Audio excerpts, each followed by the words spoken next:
Things to know about Azure Compute Services. Let's take a quick look at the Azure Compute Services.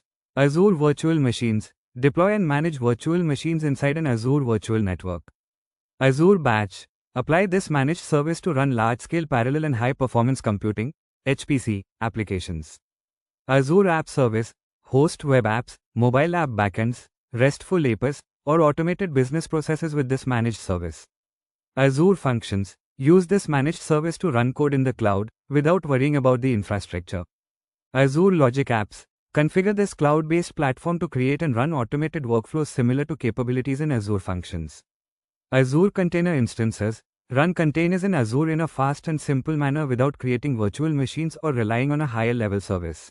Azure Kubernetes Service, AKS. Run containerized applications with this managed Kubernetes service. Workloads and architecture. When you plan for new instances of Azure services and new workloads, consider the following scenarios. Control.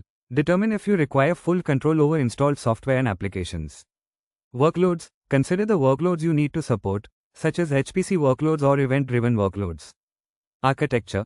Think about what architecture best supports your infrastructure, including microservice, full-fledged orchestration, and serverless. Following are the different migration strategies when moving applications to Azure Compute Services. 1. Cloud-optimized migration. 2. Lift and shift migration. 3. Containerized migration. Here's what each approach means. 1. Cloud-optimized migration. This involves refactoring or re-architecting applications to take advantage of cloud-native features, e.g., auto-scaling, managed services, and serverless computing. Ideal for organizations looking to modernize their apps to improve scalability, cost efficiency, and performance. Example: migrating from a traditional monolithic app to a microservices architecture using Azure Kubernetes Service, AKS, or Azure App Services. 2. Lift and shift migration. This is a direct migration without modifying the application code. Best for organizations that need a quick move to the cloud without refactoring. Example: moving on-premises VMs to Azure Virtual Machines, VMs, or Azure VMware Solution. 3.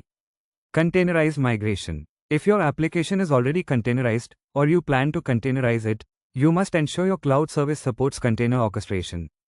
Also applies to COTS, commercial off-the-shelf, applications, which may require specific environments or dependencies. Example: migrating an on-premises Docker-based application to Azure Kubernetes Service, AKS, or Azure Container Apps. Azure provides 3 levels of cloud hosting, each offering a different balance of control and management. 1. Infrastructure as a Service, IaaS.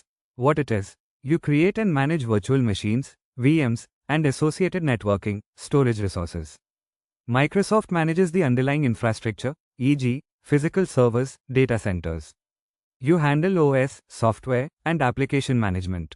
Example: Azure Virtual Machines. You install and configure everything yourself. Closest to an on-premises environment but in the cloud. 2. Platform as a Service, PaaS. What it is: a fully managed environment for deploying applications. You don't manage VMs, networking, or OS updates. Azure does it for you. You focus on writing and deploying code. Example: Azure Services, Azure App Service, for web applications. Azure Kubernetes Service, AKS, for containerized applications. Azure Batch, for parallel computing workloads. Azure Container Instances, ACI, to quickly run containers without managing infrastructure. 3. Function as a Service, FaaS, serverless.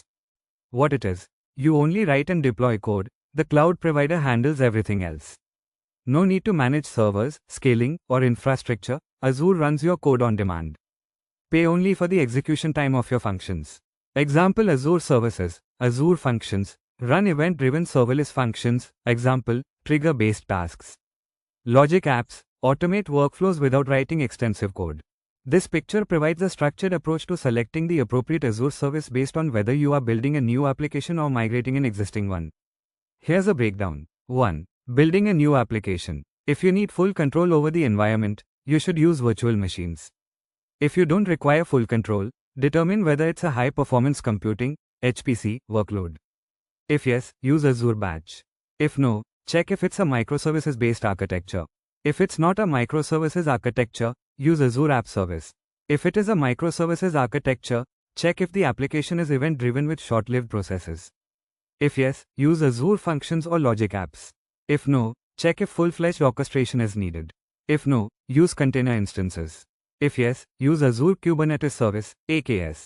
2. Migrating an existing application. If the goal is to optimize for the cloud, follow the same decision-making path as a new application. If the goal is lift and shift, simple rehosting without major changes, determine if the application can be containerized. If yes, follow the containerized deployment approach. If no, check if it is a COTS, commercial off-the-shelf, application.